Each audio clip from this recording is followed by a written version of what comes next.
Sabe aquele sonho de ser o próprio chefe? Para muita gente, ele acaba se transformando num emprego do qual não dá para tirar férias. E aí vem o grande desafio. Como parar de só apagar incêndio e começar a construir uma verdadeira máquina?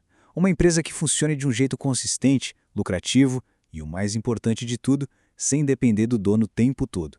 Bom, é exatamente essa transição que a gente vai entender agora.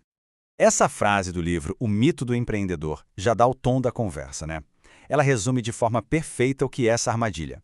É a história de quem é apaixonado pelo que faz, mas acaba sendo engolido pelo próprio negócio. Trabalha sem parar, só para manter a porta aberta. É um ciclo que cansa, que esgota e que, no fim das contas, impede qualquer crescimento de verdade. E aqui a gente entra de cabeça na primeira grande ideia, a tal da armadilha do empreendedor. É exatamente esse ponto em que a paixão pelo trabalho vira uma barreira.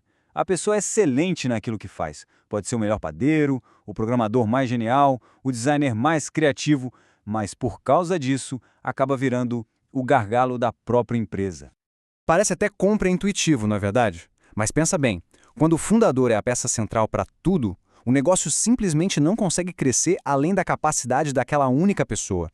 Cada decisão, cada probleminha, cada cliente mais importante, tudo depende de um indivíduo só.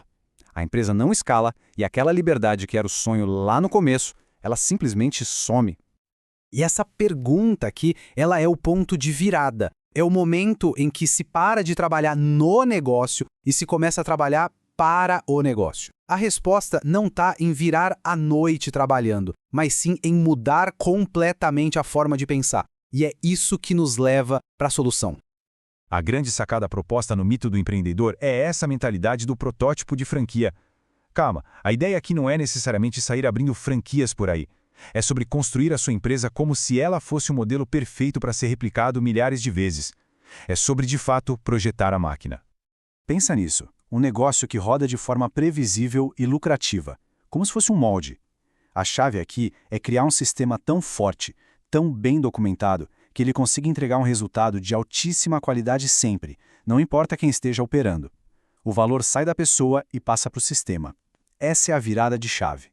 E se tem dúvida, os números comprovam que esse modelo funciona. Enquanto a grande maioria das pequenas empresas independentes quebram nos primeiros 5 anos, os negócios que são construídos com esse sistema de franquia têm uma taxa de sucesso de, pasme, 95%. E isso não é por causa do produto, não. É por causa do sistema. O sistema é o verdadeiro produto. E isso nos leva direto para o coração da máquina. A regra fundamental é essa: construir sistemas que permitam que pessoas comuns consigam ter resultados extraordinários. A genialidade não tem que estar nos funcionários, e sim no design do sistema que eles usam. E aqui a gente vê o contraste, né? É gritante. De um lado, a gestão por abdicação. Os resultados são uma loteria, porque o valor está todo em uma pessoa. Se essa pessoa sai, o negócio balança. Do outro lado, a gestão por delegação.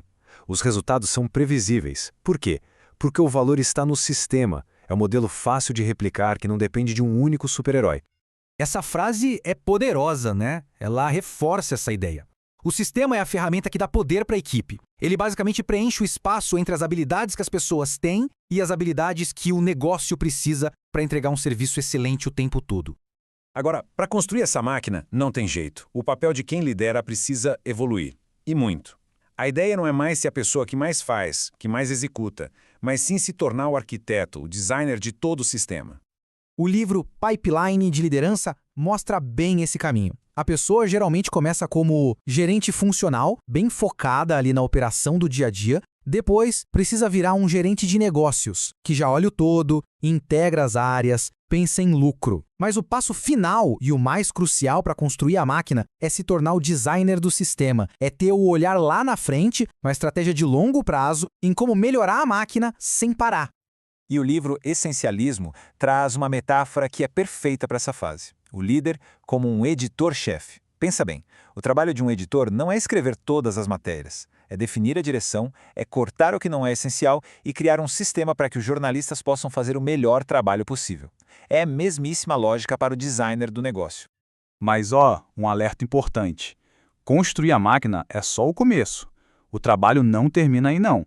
Um sistema não é uma coisa estática que se cria uma vez e pronto. Para funcionar de verdade, ele precisa ser vivo, dinâmico, estar sempre melhorando. E esse processo se baseia em 3 atividades que nunca param. Primeiro, a inovação, que é a parte criativa do sistema. É buscar jeitos melhores de fazer as coisas. Depois, a quantificação. Tem que medir tudo para saber o que realmente está funcionando. E por último, a orquestração. Aquilo que funcionou, a gente transforma em um padrão, em um processo, para garantir consistência. É um ciclo que se repete e se repete e se repete. Então, o ponto central de tudo isso é o seguinte: o resultado desse trabalho todo não é só ter uma empresa que sobrevive, é ter um ativo de verdade. Uma maquininha previsível que gera resultado consistente e que finalmente dá para quem a criou aquela liberdade que era o objetivo desde o início. E para a gente fechar, fica essa reflexão. O negócio hoje é um trabalho que depende 100% da sua presença ou ele está sendo construído para ser um ativo de verdade?